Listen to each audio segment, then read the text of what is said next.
오늘 함께 볼 하나님의 말씀 베드로 후서 3장 우리 9절부터 14절까지 말씀 봅니다. 주보에 타이퍼가 있어 죄송합니다. 베드로 후서 3장 9절부터 14절까지 말씀 우리 함께 봉독한 후에 경건케 하는 재림의 소망이란 제목으로 말씀 나누겠습니다. 베드로 후서 3장 9절부터 14절 말씀 봉독하기 전에 여러분 주보 이렇게 한번 다시 한번 보시겠습니까? 말씀 찾으신 후에 거기에 다락방 나눔지라고 간지가 하나 있습니다. 올해부터 매월 1회 다락방 나눔지를 만들어 드립니다. 이 나눔지를 가지고 여러분 다락방 모임 하셨을 때 이 순서에 맞춰서 모임을 진행하시면 되겠습니다. 우리 순장님들도 이걸 같이 할 거고요. 또 그 가운데 보시면 설교 메모 이렇게 많이 있습니다. 이번 주에 다락방이 없는 다락방들은 좀 이렇게 메모를 잘 하셔서 다락방 모였을 때 그때 무슨 말씀이었지 좀 생각나시게 적어 놓으시고, 특별히 설교 적용에 관한 문제가 조금 많이 만들어져서 드릴 겁니다. 그거 다 하셔도 좋고요. 그 중에 몇 개를 선택하셔서 순장님들과 같이 함께 나누시고, 또 그렇게 나눈 결심대로 한 달 동안 사시는 겁니다. 그리고 그렇게 살았던 얘기들을 다락방 모일 때마다 함께 나누시고 서로를 격려하셨으면 좋겠습니다. 오늘 베드로 후서 3장 우리 9절부터 14절 말씀 우리 한 목소리 같이 봉독하겠습니다. 주의 약속은 시작. 주의 약속은 어떤 이에 더디다고 생각하는 것 같이 더딘 것이 아니라 오직 너희를 대하여 오래 참으사 아무도 멸망치 않고 다 회개하기에 이르기를 원하시느니라.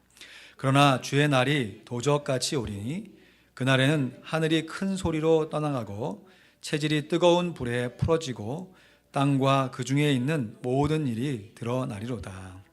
이 모든 것이 이렇게 풀어지리니 너희가 어떠한 사람이 되어야 마땅하뇨? 거룩한 행실과 경건함으로 하나님의 날이 임하기를 바라보고 간절히 사모하라. 그날에 하늘이 불에 타서 풀어지고 체질이 뜨거운 불에 녹아지려니와 우리는 그의 약속대로 의에 거하는 바 새 하늘과 새 땅을 바라보도다. 그러므로 사랑하는 자들아, 너희가 이것을 바라보나니 주 앞에서 점도 없고 흠도 없이 평강 가운데서 나타나기를 힘쓰라. 아멘. 우리 14절 말씀 큰 소리로 한 번 더 읽습니다. 시작. 그러므로 사랑하는 자들아, 너희가 이것을 바라보나니 주 앞에서 점도 없고 흠도 없이 평강 가운데서 나타나기를 힘쓰라. 아멘. 여러분, 이것은 하나님께서 정하신 것입니다. 히브리서 9장 27절 말씀입니다. 한번 죽는 것은 사람에게 정하신 것이요 그 후에는 심판이 있으리니. 아멘. 사람이 한번 태어나서 한번 죽는 것은 하나님께서 정하시고 또 그 위에 있게 될 심판 역시 하나님께서 정하신 것입니다. 사람이 한번 태어나서 죽기 전에 남기는 것을 유언이라고 그러죠. 그래서 그 유언이 우리 일상생활의 모든 약속과 언어보다 훨씬 더 중요한 의미를 갖게 됩니다. 오늘 본문인 베드로 후서 말씀은 이제 십자가에 거꾸로 달려서 순교를 당하게 될 사도 베드로의 유언과도 같은 말씀입니다. 과연 이것이 유언인지 우리 베드로 후서 1장으로 좀 가볼까요? 1장 14절 15절 말씀 우리 같이 읽어보겠습니다. 베드로 후서 1장 14절 15절 말씀입니다. 이는 그랬습니다. 같이 읽습니다. 이는 우리 주 예수 그리스도께서 내게 지시하신 것 같이 나도 이 장막을 벗어날 것이 임박할 줄 알미라. 내가 힘써 너희로 하여금 나의 떠난 후에라도 필요할 때에는 이런 것을 생각나게 하려 하노라. 나도 이 장막을 벗어날 것. 자기 육신의 주눅을, 육신의 장막을 벗어나는 것으로 이런 비유적인 표현을 사용하죠. 그리고 내가 떠난 후에라도, 성도를 떠나 천국에 가게 될 때에도 너희들이 필요할 때 내가 했던 이 유언의 말씀을 기억하고 이대로 꼭 살아다오 하는 사도 베드로의 간곡한 권면의 말씀입니다. 오늘 그래서 아버지의 유언이란 이야기를 읽어본 적이 있습니다. 어느 시골 마을에 성실하게 사는 농부 한 사람이 있었습니다. 농부에게는 2명의 아들이 있었는데 안타깝게도 아버지를 닮지 못하고 매사에 게으르게 살던 아들들입니다. 아들을 바라보면서 아버지가 마음 가운데 내가 살아있을 때는 그래도 어떻게 돌보겠는데 내가 죽어서 떠나게 되면 저 아들들 어떻게 할꼬 항상 염려하는 마음이 있었습니다. 하루는 아들을 모아놓고 정말 진지하게 이렇게 유언의 말씀을 남깁니다. 내가 너에게 줄 것이 그리 많지 않지만 우리 집 뒤에 있는 저 대나무 밭을 너희들이 좀 소중하게 간직해다오. 왜냐하면 내가 그 대나무 밭에 너희들에게 줄 보물을 숨겨놨단다. 내가 죽거든 그 대나무를 다 뽑아내고 그 보물이 어디 있는지를 잘 파서 발견하거든. 절대 싸우지 말고 사이좋게 서로 잘 살거라. 그리고 얼마 지나지 않아서 이 아버지 농부가 숨을 거두게 됩니다. 아버지의 장례를 다 마친 2 아들들이 대밭으로 가서 아버지의 유언대로 대나무를 뽑고 어디에 보물이 숨겼는가 그거를 찾기 시작합니다. 그리고 여기저기 땅을 파헤치기 시작했습니다. 그러나 며칠을 파헤쳐도 아버지가 약속했던 보물이 발견되지가 않는 것입니다. 그래서 크게 실망했던 아들인데 가만히 자기의 모습을 살펴보니까 아버지 유언대로 대나무를 뽑느라 땅을 파헤치느라 밥도 평소보다 잘 먹게 되고 몸도 평소보다 더 건강해진 자신의 모습을 보게 된 것입니다. 그래서 보물을 찾겠다고 파헤쳐놨던 땅을 잘 보니까 조금만 더 다듬으면 저기에 곡식을 심어도 되겠다라는 생각까지 하게 되었습니다. 그리고 형제는 사이좋게 땅을 일구어서 여러 작물의 씨를 심고 그리고 그의 가을에 풍성한 수확을 얻었다는 이야기입니다. 여러분 누군가는 만들어낸 이야기겠지만 여기서 아버지가 왜 자기 아들들에게 이러한 유언을 남긴 것이겠습니까? 내가 살아서는 그래도 내가 아들들을 좀 도와줄 수 있는데 내가 떠난 후에는 내 아들들이 어떻게 살 것인가? 아들을 사랑하는 마음에 아들을 생각하는 마음에 그런 유언을 남긴 것이 아니겠습니까? 여러분 지금 오늘 본문 사도 베드로가 초대교회 성도들에게 유언의 말씀으로 편지를 보낸 것인데 왜 사도 베드로가 이렇게 유언의 말씀을 보낸 것이겠습니까? 내가 함께 성도들과 신앙생활 할 때에는 그럼 내가 성도들을 돕고 성도들을 위로해 줄 수 있는데 내가 떠난 이후에는 누가 이 성도들을 보살필 것인가? 성도들을 사랑하는 마음으로 정말 안타까운 심정을 갖고 쓴 편지가 사도 바울의 유언 베드로 후서 말씀인 것입니다. 오늘 본문 3장 14절 말씀에 보시면 그러므로 사랑하는 자들아 사랑하는 자를 여기만 표현한 것이 아니고요. 읽지 않았지만 8절 말씀에 보면 사랑하는 자들아. 1절 말씀에도 사랑하는 자들아. 그리고 이 편지의 결론인 17절 말씀에도 또 동일하게 그러므로 사랑하는 자들아. 3장에만 3번 내 사랑하는 자들아 반복해서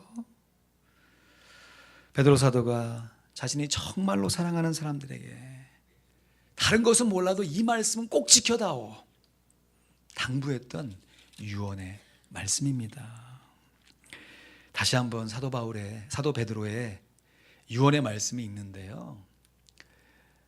유언이니까 여러분 좀 자세를 좀 새롭게 하시고 좀 마음을 가다듬고 다시 한번 14절 말씀 한 번 더 읽겠습니다. 14절입니다. 시작.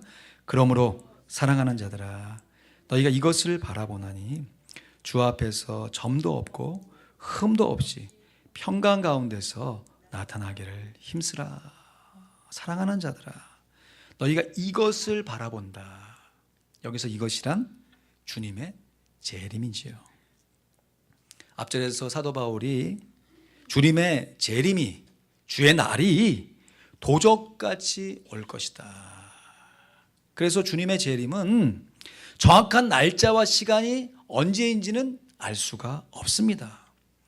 그러나 분명한 것은 주님의 재림이 분명하게 온다라고 하는 사실입니다. 그래서 하나님의 날이 임하기를 바라보고 거룩한 행실과 경건함으로 간절히 그날을 사모하라라고 권면했습니다. 그도 그럴 것이 이 당시 초대교회 성도들이 주님의 재림을 사모할 수밖에 없었던 이유는 우리처럼 교회 안 나가면 막 사람들이 전화 주고 교회 어떻게든지 좀 나가라 라고 권면하는 그런 당시의 시대가 아니라 교회에 나가면 오히려 순교의 제물이 되는 예수 믿는다는 이유 그 하나로 순교를 당할 수밖에 없는 극심한 환난을 겪고 있었기 때문입니다. 외적으로 큰 환난이 있으니까 핍박이 있으니까 어찌하든지 주님의 재림을 바라보고 현실의 고난을 이기려고 했었던 것입니다. 그런데 이어지는 14절 말씀에 보면 그러므로 사랑하는 자라 너희가 이것을 바라보나니 그러면서 하는 권면이 뭐냐면 주 앞에서 점도 없고 흠도 없이 평강 가운데서 나타나기를 힘쓰라. 이것은 주님 앞에서 더러움에 빠지지 말고 세상 사람들로부터 비난받을 만한 짓을 하지 말라는 뜻인데, 여러분 주님의 재림을 바라보는 성도들에게 한 권면하고는 조금 앞뒤가 맞지 않다라는 생각이 들지 않습니까? 여러분 입장을 한번 우리가 좀 바꿔봐서 우리들이 초대교회 성도들이라 한번 생각해 보시죠. 우리들이 예수님을 믿고 있습니다. 근데 그것도 보통 각오로 믿는 게 아니에요. 순교를 각오하고 예수님을 믿고 있습니다. 그러면서 언제 오실든지 예수님의 재림을 소망하며 살고 있습니다. 그런데 또 한편으로는 스스로 자신을 더럽히고 세상 사람들로부터 비난받을 만한 짓을 할 수 있다 없다? 있다라고 하는 것이에요. 여러분 이것이 어떻게 가능한 것일까? 왜 예수님을 잘 믿고 있으면서도 동시에 세상의 쾌락에 빠져가는 것일까? 재림의 소망을 품고 있으면서도 동시에 왜 육신의 정욕에 빠져드는 것일까? 그것은 다름 아닌 이 주님의 재림을 잘못 가르쳤던 거짓 선생들 때문에 그랬습니다. 우리 베드로후서 2장 1절 말씀으로 좀 보시면요, 이 거짓 선생에 대한 사도 베드로의 신랄한 지적이 2장 전체에 3장 초반부까지 쭉 이어지는데요, 이 2장 1절 말씀에 보니까 그러나 민간에 또한 거짓 선지자들이 일어났나니 이와 같이 너희 중에서도 거짓 선생들이 있으리라. 저희는 멸망케 할 이단을 가만히 끌어들여 자기들을 사신 주를 부인하고 임박한 멸망을 스스로 취하는 자들이라. 멸망케 할 이단이란 이 초대교회 당시에 대표적인 이단이 한번 따라해 보실까요? 영지주의라고 하는 이단이었습니다. 영혼은 귀하지만 육신은 천하다고 가르치는 이 헬라주의의 철학의 사상이었어요. 그래서 영혼은 귀한데 육신이 천하니까 가장 먼저 예수를 믿을 때에도 예수님의 대부분은 다 믿는데 예수님께서 육신의 몸을 입고 이 땅에 오셨다는 것은 안 믿는 것이에요. 육신은 천한 것인데 어떻게 귀한 예수님께서 육신의 몸을 입고 오실 수가 있겠냐. 그러면서 성육신을 부인합니다. 성육신이 부인되니까 육신의 몸을 입고 이 땅에 오시지 않은 예수님이 십자가에 어떻게 달려 돌아가시겠습니까? 십자가의 대속이 흐려지는 것입니다. 그리고 자연스럽게 예수님께서 재림하실 때도 문제가 생기는데 예수님이 재림하시면 영혼은 귀하니까 예수님과 함께 만나서 영원히 살게 될 소망을 갖는데 육신은 천하니까 그 천한 육신이 그냥 죽어서 썩어 없어진다고 가르치는 것입니다.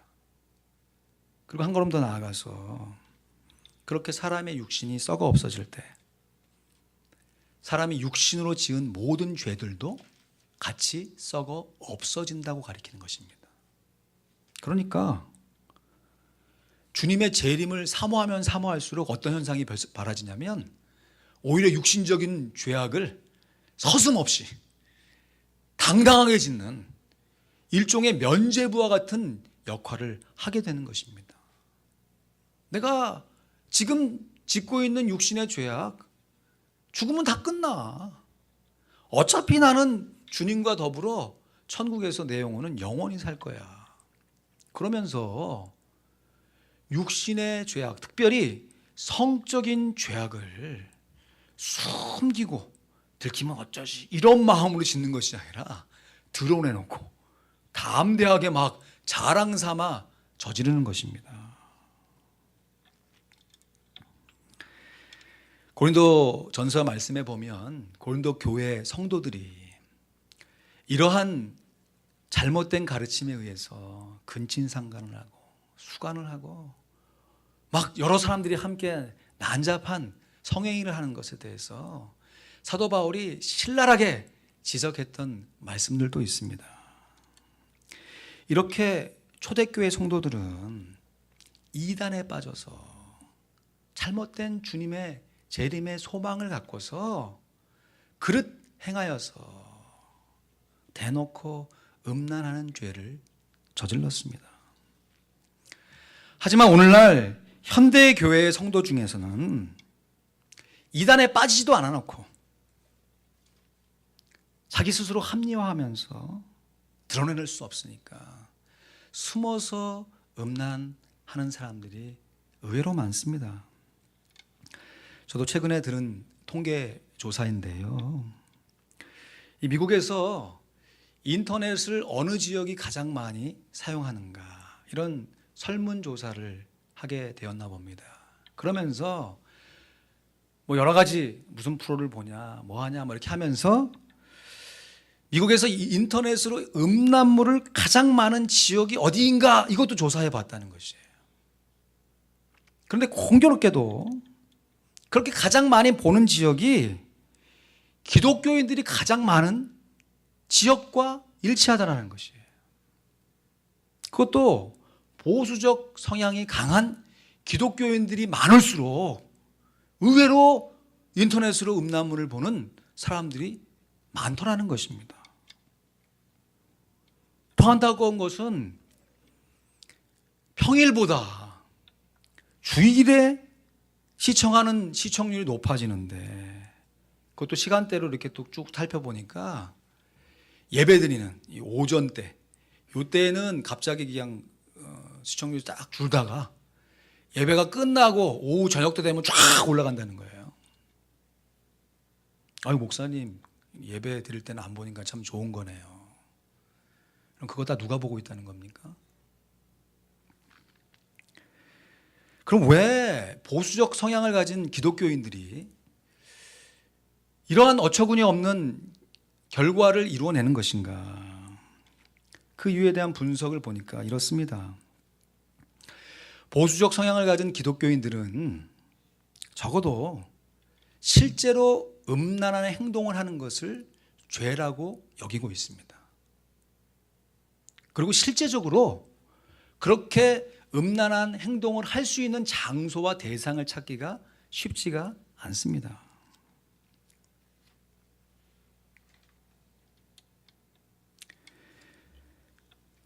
실제로 음란한 행동을 하지 않기 때문에 마음 가운데 일종의 보상 심리가 생기는 거죠. 내가 실제로 행하지 않으니까 이 정도야 뭐. 그리고 이렇게 좀 이상한 표현이지만 마음을 달래는 것이 실제로 하는 것보다는 훨씬 나은 거 아니야? 라고 하는 자기 합리화를 갖기 때문에 그렇다는 것입니다. 우리 모두가 보수적인 성향을 갖고 있는 기독교인들로서 우리 자신의 모습을 정말 심각하게 되돌아볼 필요가 있다고 생각합니다. 사랑하는 성도 여러분, 우리가 주님을 사랑합니다. 주님의 재림을 소망합니다. 그럼에도 한편으로 우리의 삶 가운데서는 세상 사람들에게 비난받을 만한 그 죄악을 은밀하게 즐기고 있는 것은 아닌지. 음란물을 끊어야 삽니다. 주님의 말씀 따라 더욱 거룩하게 살아가야 합니다. 우리가 지난 한 주간 시몬 베드로의 고백과 사명을 말씀으로 배우면서 우리의 마음의 소원을 주님 앞에 드렸습니다. 그렇게 살고자 다짐하며 기도하였습니다. 그렇다면 정말 이제 마지막으로요, 시몬 베드로가 우리에게 유언의 말씀으로 주는 당부라니까요. 한 번 사는 인생, 그래서 덧없는 인생이니까 막 살아도 되는 인생이 아니라 한 번밖에 살 수 없는 인생이니까 그 후에는 심판이 있고 주님을 만날 소망이 있기 때문에 현재의 삶 속에서 거룩한 행실과 경건한 삶으로 살아내야 하는 줄로 믿습니다. 오늘 14절 말씀 다시 한번 큰 소리를 읽습니다. 시작. 그러므로 사랑하는 자들아, 너희가 이것을 바라보나니 주 앞에서 점도 없고 흠도 없이 평강 가운데서 나타나기를 힘쓰라. 우리가 주님의 재림을 소망할수록 육신의 정욕에 빠져 사는 것이 아니라 주님의 재림을 소망하니까 주님 만날 소망을 가지고 더 경건하게 거룩하게 살아야 하는 것입니다. 요즘 가정마다, 어린 자녀들을 둔 가정마다 이 스마트폰 때문에 가정의 불화가 끊이지를 않고 있습니다. 저희 집은 안 그런 줄 알았는데 저희 집도 마찬가지. 자녀들은 이 스마트폰 때문에 살겠다 그러고 부모들은 이 스마트폰 때문에 내가 못 살겠다 그러는 거예요. 근데 그 스마트폰 누가 사줬습니까? 부모가 사줘놓고 그것 때문에 못 살겠다. 여러분, 비단 자녀들만의 문제입니까? 그럼 곰곰이 우리의 삶의 모습을 한번 되돌아봤으면 좋겠습니다. 우리가 다 바쁘고 어렵지만 그럼에도 불구하고 우리가 손에서 스마트폰을 하루에 몇 번이나 확인하고 들여다봅니까? 그런데 과연 그렇게 스마트폰을 사용하면서 요즘 우리가 드라마 바이블로 성경 읽자고 같이 애쓰고 막 격려하는데도 여러분, 우리가 과연 하루에 몇 번이나 스마트폰으로 성경을 확인하고 그 말씀 가운데 거하기를 애쓰고 계십니까? 드라마 바이블로 성경 읽자라고 하는 것은요, 그 성경 자체에 대한 교훈도 있지만 그렇게 스마트폰으로 성경을 읽으면서 스마트폰을 엉뚱한데 사용하지 말자고 하는 숨은 뜻이 있는 것입니다.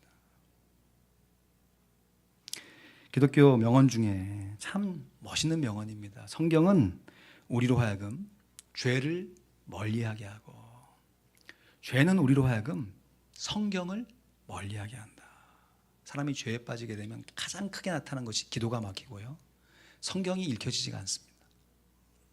아무리 읽고 싶어도 이해도 안 될 뿐만 아니라 딱딱하고 드라이해져서 이 성경 말씀이 마음에 감동이 안 되는 거예요. 거꾸로 우리가 기도하여서 성령에 충만하고 하나님의 말씀 읽을 때마다 막 마음에 감동이 되고 그 마음이 하나님과 하나가 되어지면 죄를 지으라고 해도 짓기가 어려워지는 것입니다. 이 세상의 기준, 사람의 평가, 하나님의 말씀의 기준이 훨씬 더 중요한 줄로 믿습니다. 비단 음란물을 보고 남성의 정욕 이런 것만 뿐만 아니라 이 세상에 있는 모든 죄가 안목의 정욕, 육신의 정욕, 죄송합니다, 이생의 자랑이니까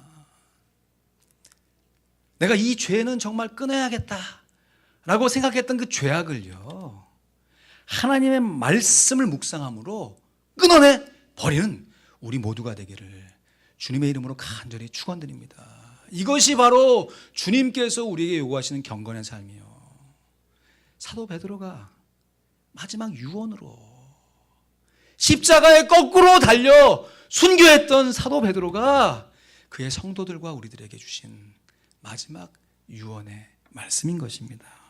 말씀을 맺습니다. 우리의 죽음과 주님의 재림은 우리가 정한 것이 아닙니다. 하나님께서 정하신 것입니다. 그래서 우리는 한 번 죽고 주님은 반드시 다시 오십니다. 그러면 우리 모두가 다 하나님의 심판대 앞에 서게 될 것입니다. 예수를 믿은 사람은 예수 그리스도의 보혈의 공로로 영생의 심판을 받고 해요. 그 공로가 없는 사람은 안타깝게도 영벌의 심판을 받을 수밖에 없습니다. 우리가 영생의 심판을 받게 될 때 하나님께서 우리에게 상급을 주시는데, 잘하였도다 충성된 종아, 네가 작은 것에 충성하였으니 내가 많은 것으로 내게 맡겨주리라. 이 세상에서 우리가 애쓰고 주님 닮기 위해서 노력했던 경건한 행동들, 경건한 삶의 태도들, 주님을 닮았던 그 성품들이 주님 앞에 상급을 얻는 귀한 재료가 된다는 것을 잊지 마시기 바랍니다. 히브리서 9장 27절, 한 번 죽는 것은 사람에게 정하신 것이요 그 후에는 심판이 있으리니 그랬지 않습니까? 여러분 그 뒤에 말씀 궁금하지 않으세요? 한번 찾아보실까요? 히브리서 9장 27절, 있으리니 그 다음에 무슨 말씀으로 끝나는지. 히브리서 9장 27절 28절로 끝이 납니다. 27절부터 같이 읽습니다. 시작. 한번 죽는 것은 사람에게 정하신 것이요 그 후에는 심판이 있으리니 이와 같이 그리스도도 많은 사람의 죄를 담당하시려고 단번에 들이신 바 되셨고 구원에 이르게 하기 위하여 죄와 상관없이 자기를 바라는 자들에게 두 번째 나타나시리라. 주님의 재림의 약속이 선포되고 있습니다. 사랑하는 성도 여러분, 더 늦기 전에 거꾸로 뒤집어서 우리에게 기회가 있을 때 우리의 죄를 회개하고 주님 앞에 더욱더 경건하게 살고자 하나님의 말씀과 기도로 거룩해져야 할 줄로 믿습니다. 오늘 본문 9절 말씀, 이 말씀 붙들고요, 여러분 이번 한 주, 아니 우리의 평생 올해의 결심을 계속해서 하나님 앞에 아래는 우리가 되길 원합니다. 베드로후서 3장 9절 말씀 같이 읽습니다. 시작. 주의 약속은 어떤 이의 더디다고 생각하는 것 같이 더딘 것이 아니라 오직 너희를 대하여 오래 참으사 아무도 멸망치 않고 다 회개하기에 이르기를 원하시느니라. 아멘. 사랑하는 성도 여러분, 회개합시다. 회개합시다. 이 시대의 환경에 휘둘려서 살아갔던 우리의 모습, 음란하며 방탕하고 그것이 드러나지 않는다 할지라도 내 마음 가운데 숨겨놨던 그 은밀한 죄들을 주 앞에 회개합시다. 그리고 사도 베드로의 유언대로 살아갑시다. 그러므로 사랑하는 자들아, 너희가 이것을 바라보나니 주 앞에 점도 없고 흠도 없이 평강 가운데 나타나기를 힘쓰라. 그래서 우리들 모두가 경건케 하는 재림의 소망으로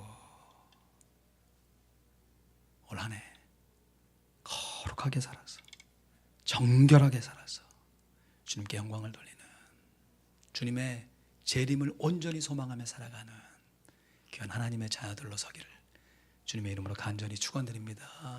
아멘. 기도하시죠. 한 번 사는 인생입니다. 세상 사람들은 한 번 사는 인생이니 내 마음대로 살아야 된다, 네가 원하는 마음대로 살아야 된다 부추깁니다. 그러나 그렇지 않습니다. 한 번밖에 살 수 없는 인생이기에 하나님의 뜻대로 살아야 합니다.